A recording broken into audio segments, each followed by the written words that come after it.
All right. Welcome, everybody. We have a really exciting webinar planned today with our 5 graduating seniors, right? We all graduate this spring. So if you all could just, I'm sure most people probably know who you are, but just go around and say hello and where you're calling in from today. So my name is David McCook. I am obviously a senior. I guess we don't need to fill in all the details, but I'm calling in from Ferg Basement in Ferguson House. I'm Hunter. I live in Alton. I'm a graduating senior, hopefully, if I can do my PE credit. And then I live in the Lowry first floor, so that's where I'm coming from. Great. My name is Ole. I'm a senior. And that sounds nice. I'm glad that I can say that out loud. I'm in Minnesota, which is where I'm calling from. All and right. I'm Afton, another senior, and I'm calling from Howard on campus. Well, I'm so happy to have all of us here together. And I really just wanted to bring the community together, bring seniors together, sharing maybe the collective uncertainty possibly. So how are all you feeling about that graduation date that's around the corner?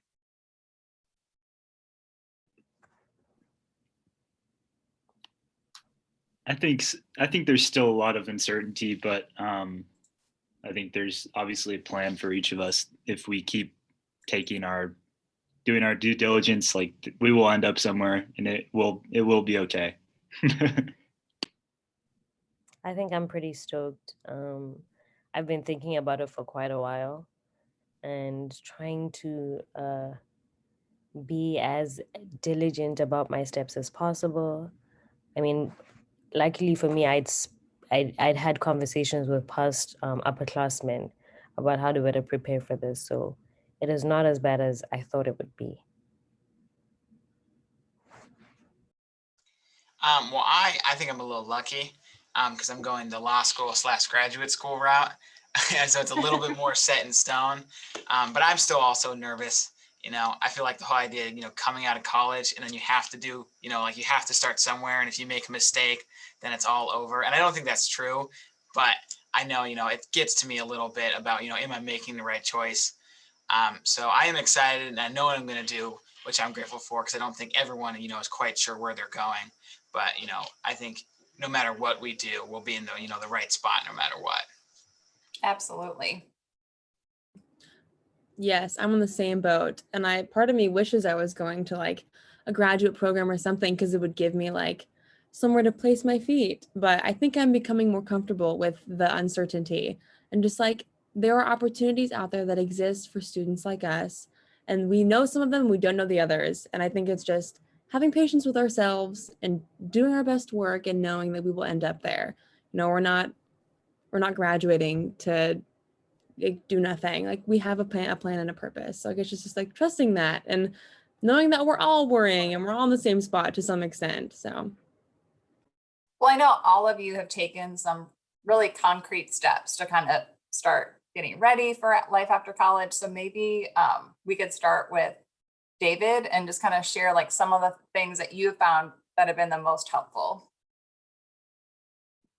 Yeah, sure. I mean, for me, it was really just doing something. If it was polishing a resume or just writing something down about what I'm thinking, I realized that the most important thing for me is baby steps and not worrying about how much I have to do, but just realizing it's gonna take a lot of time, and I just have to commit to doing a little bit, like consistently for say every other day. I mean, it's not like you're coming down to it and I have 1 week to get my resume done. It's not like we're being pressured or forced to finish by a due date. Because at the end of the day, our lives are never, I mean, our dream job is not, there's no rush on that, I guess. And Well, and I should tell our audience that I did not tell them what to say today. So we're speaking from the heart, personal experience, but David, that you could be a spokesperson for our office. I mean, I think that whole idea of like just taking small steps, because sometimes I think people don't get started because, and this is like what I hear from students, like, oh, I didn't want to come in, or I didn't want to start because it just seems so big and overwhelming.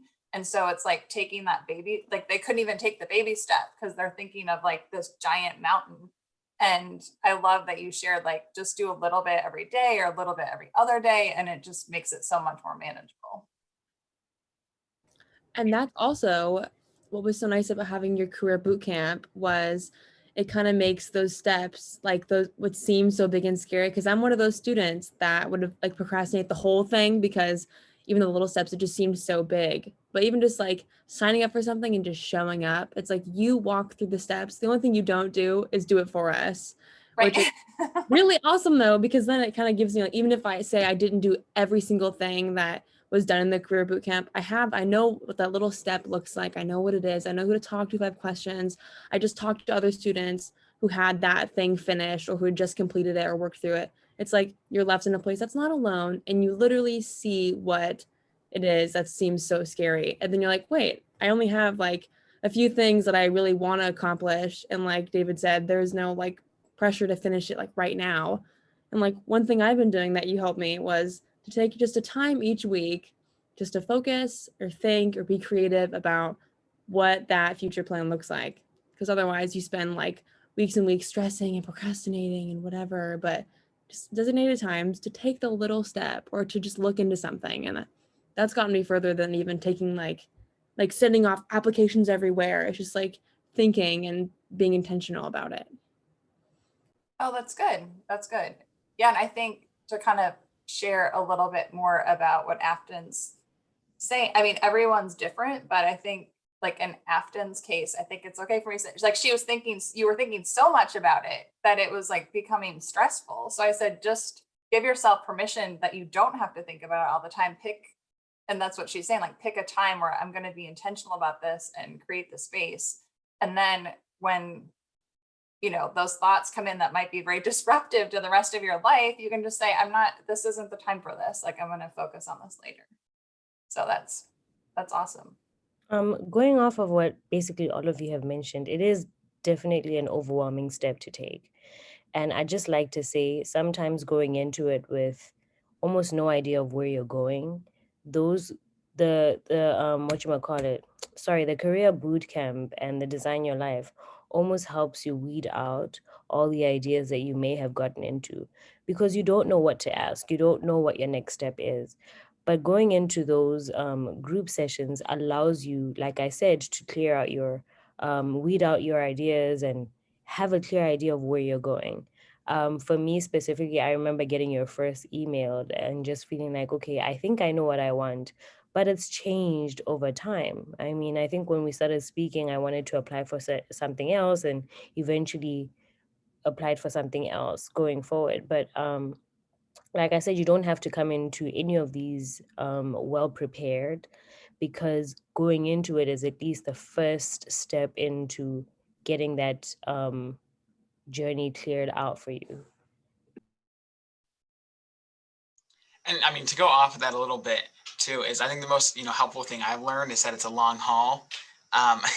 You can't do it in one day, especially if you're looking at grad school and law school.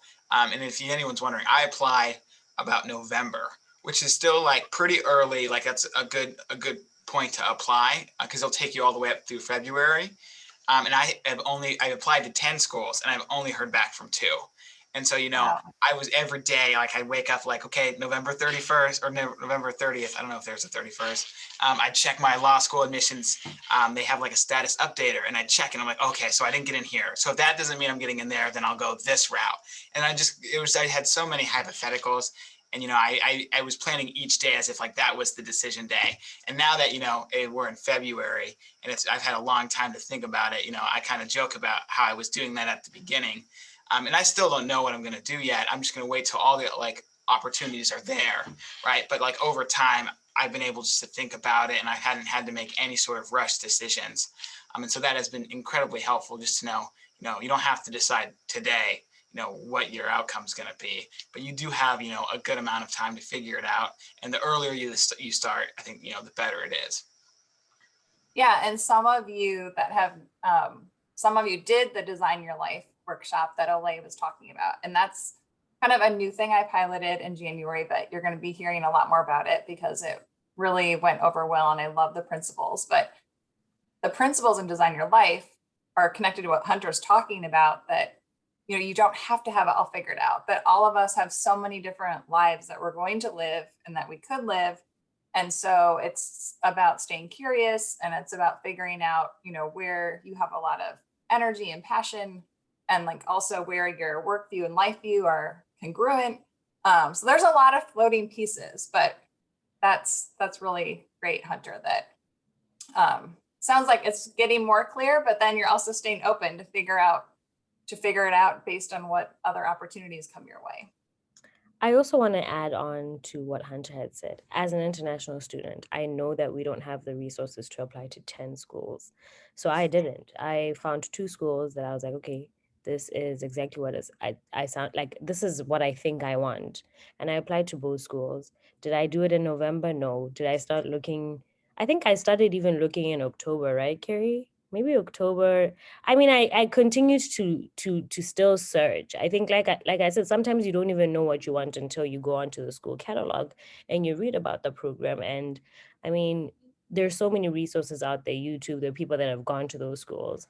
And I also took it upon myself to go on LinkedIn and find people that had gone to those schools and get into contact with them, because I was like, I can't, as an international student, you don't want to jump into a program that isn't suitable for you. So I found those schools and I applied to 2. And I think I set myself a goal, and that goal was to finish applying by the time the semester began. And I remember feeling like that was the deadline. And the deadline was February 1st, but I think I even told Carrie the deadline was January. I think you did. I didn't even realize that I had convinced myself that the deadline was earlier than it was until I heard back from the admissions faculty that I had actually applied way before time. So I think it's fair to say that as a domestic student, you don't have to have a clear plan, but as an international student, you have paperwork to do. There's optional practical training. You have to almost know where you're going. And that goes with, from sophomore year, getting the internships that you have to get, speaking to past students that were at Prin that were in the same position as you are. We don't have the luxury of figuring it out in January or late in the year. So this is all to say that there's a budget that goes into it. Getting in contact with the people that are going to write your recommendation letters, because they're not sitting waiting for you to tell them when to write those letters for you. So I tried to do that in December, and I knew that was a tough time because professors are on break. They don't want to be writing letters, but network as much as possible, because those resources are always available. But if you don't go to the career office and find out, you just don't know where to go. And then you leave Prin feeling like Prin didn't support you. But like I said, the resources are there. You just have to be there to avail yourself to them. Yeah, I did want to specifically ask you, Olay, if there was anything else, like you actually answered my next question but I want to make sure there's nothing else hanging. Is there anything else that you think seniors that would be listening to this would really need to know about careers? Or is it just, please stop by the office so we can help you, or talk to David or Roseborn? Yeah, like I said, I think the resources are there. There are people that can answer the questions that you need answered. And sometimes, like I said, you don't even know what the questions are. But if you're going to sit in your room and stress about the workload that you have, which I did a lot of after NOS, I was always complaining about my workload. And I remember just feeling really fatigued at the end of the semester. But it was to my benefit. Yes, I was stressed out. And I think I told you, Carrie, that I got an acceptance letter. And I think had I just sat around moping about how much work I have, just how tough it is being an international student, I probably wouldn't have been accepted because I wouldn't have taken the step. Yes, it's overwhelming, but what's more overwhelming is being at the end at graduation and not knowing what the next step is and having to go home. Yep, absolutely. Well, and Um, I think, oh, go ahead. oh, and I think as well, just when you're deciding on looking for a job, I know that a lot of the time as international students, we don't know, and we sometimes want to go the route of Christian Science nursing, which is, if that's something that you want to do, great, right? But there are other options. But and another resource that I thought was helpful was Handshake. You mentioned it on our previous conversation in Zoom last week Friday, and I downloaded it right away when he was speaking about it, when David and you were talking about it, and so I downloaded it and got a potential job yesterday. And like I said, I had just downloaded it. I hadn't done anything. I hadn't updated it. I hadn't put a profile picture. It was not until I got that message that I was like, okay, maybe I should sound like someone that like, but it was nice to know that I didn't have to do too much to even get somebody to reach out to me about a potential job. Yeah, and so that is maybe because I was going to talk about resumes, but let's talk about Handshake since you brought it up. How many people on the call at least have their profile started on Handshake besides Olay? Sort of, not David yet. That's okay. So does anyone want to share what Handshake is? Does anyone know it well enough to share briefly what it is, or do you want me to do that? I think everyone wants me to do that. You guys can chime in. So it's new. So this is kind of a cool statistic because I can see how many people use it, and Handshake tells me how many of our students, like how we do compared to the other 1,000 colleges that are using it. And Principia, actually, we have almost 40% of our seniors that have that are active on or completed their profile, which is actually above everyone else. So good job, seniors. I would love to have close to 100% of seniors active, like in the next couple of months, because as Olay said, it is a great tool. It's essential. The easiest way Handshake might not like me explaining it this way, but it's kind of like a LinkedIn for college students. So when you go in there and create your profile, you can see jobs, internships from all over the world, more in the US, but there are jobs that are outside of the US. For international students, you can search using OPT and CPT, the jobs that will definitely accept that. And as Olay mentioned, it's a two-way street. So not only might you be able to reach out to people, but they can reach out to you and say, hey, but could you apply for this job? We think you'd be a good fit. So it's a great tool, and I'm hoping that more of our seniors start using it. And our other students on campus, but since we're talking just to seniors, so. So let's talk about resumes. Does anyone kind of want to share like things that you like them? Because I think people on this call will know because they participated in some of the career sessions. Like, what are some of the biggest mistakes that you think your friends are making with their resumes? I don't know why I raised my hand. One mistake, one myth that I had heard and that I had adhered to was no more than one page. And so mine was in really small font, and it tried to cover a lot. And then like I had left out, I think, a lot of, cool experiences, and I didn't explain enough of other things. And so I do, and we talked about it in the career bootcamp, is it doesn't have to be exactly one page. Often that's said because a lot of students will go out and create, tons of stuff that doesn't need to be on the resume. But if you have experiences, especially if it's tailored towards the job you're looking for, then it's definitely worth it to go over that page. I'm not talking, 4 or 5 pages, but if you have a 2-page resume, that's readable, presentable, and it relates to the job that you're doing, I think that's totally acceptable. And I think that'll help you get the job rather than having, a 1-page confusing, hard to read, thing. And so I would recommend, if you have to go over 1 page, go ahead and do it if it's going to make it better. Yeah, Hunter's absolutely right. I would say more than half of the students come to me thinking it can only be 1 page, which is not true. So he's right. So anyone else want to share mistakes that you think your friends might be making, or maybe that you made before you came to like update your resume? I think you can't do it on your own. And and that may just be to my fault. I may not have known enough, but I'm glad there was somebody else to bounce ideas off. And yes, it can be creative, but that's not necessary. And that's the approach that I started with. I came into it just thinking it just needs to be great. But there were keywords that I didn't know that needed to be there. Um, there was, I think I'd first used Canva, right? Right, Carrie? And and I Right. was like, Right. this looks amazing. And we had a Zoom meeting and you said, Ole, the system may not be able to read your resume. It looks great, but you may not even get job offers. And I will tell you, every time I applied for a job, I got that job. And it was because I learned about the keywords. Like I said, there's so many resources out there. And it's great to, and the thing is, yes, YouTube will help you out, but it's great to have someone like Carrie to help you weed out all that stuff, because even though there's like an avalanche of information, you don't want to go into it thinking that you can use all those things that won't get you to get the job that you want to get.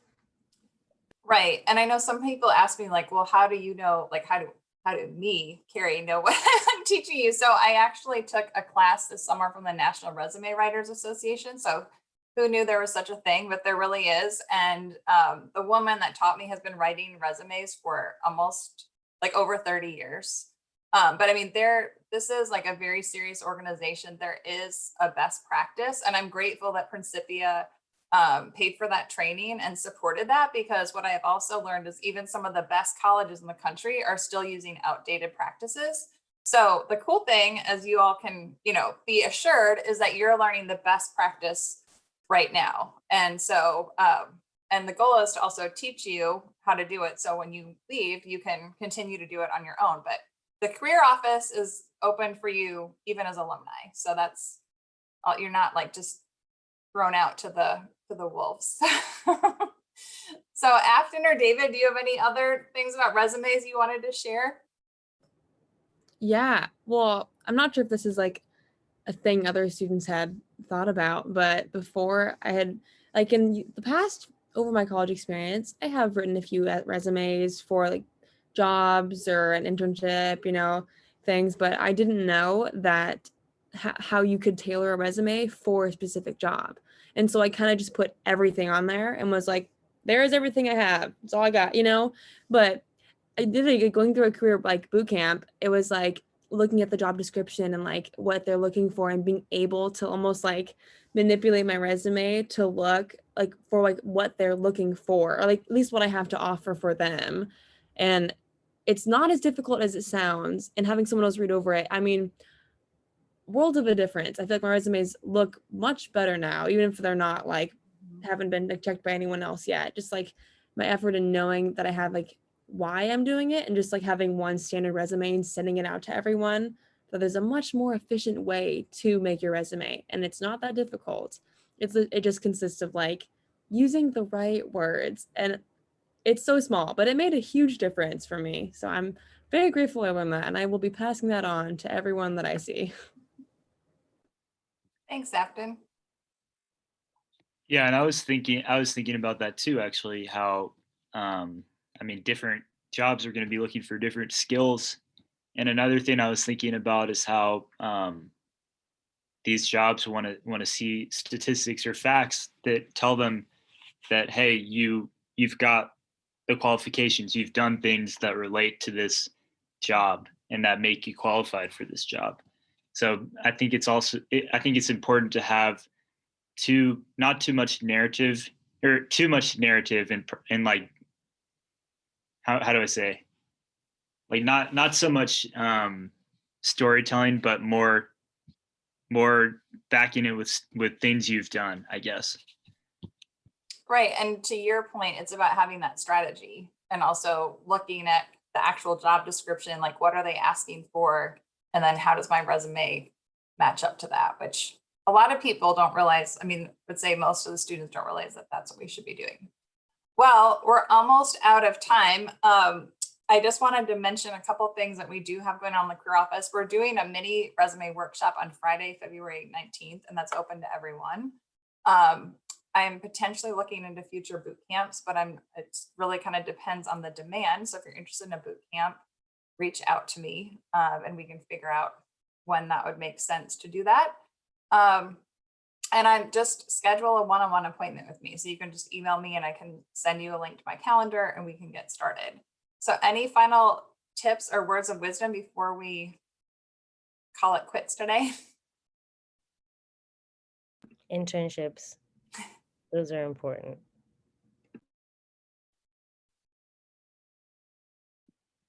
I'd say just now that you know, get started on whatever you can as soon as possible. Because the earlier it's done, the more helpful it's going to be going forward. I think it's really important just to talk to people and figure out some things you are interested in and find people that are interested in the same thing and see what their job is like, see what they did to get there. It's all about making connections and networking as we get to the next job or the next step in our lives. Yeah, I'm so glad you brought that up, David, because we didn't talk about that much today, but it's critical. And I can, that's another thing I can help you with, because a lot of students find it kind of like intimidating, like, I don't know how to get started. So I can definitely share some ways to make it less scary, but it's so important to go out there and talk to people. I have two things. It's never too late to start if you haven't.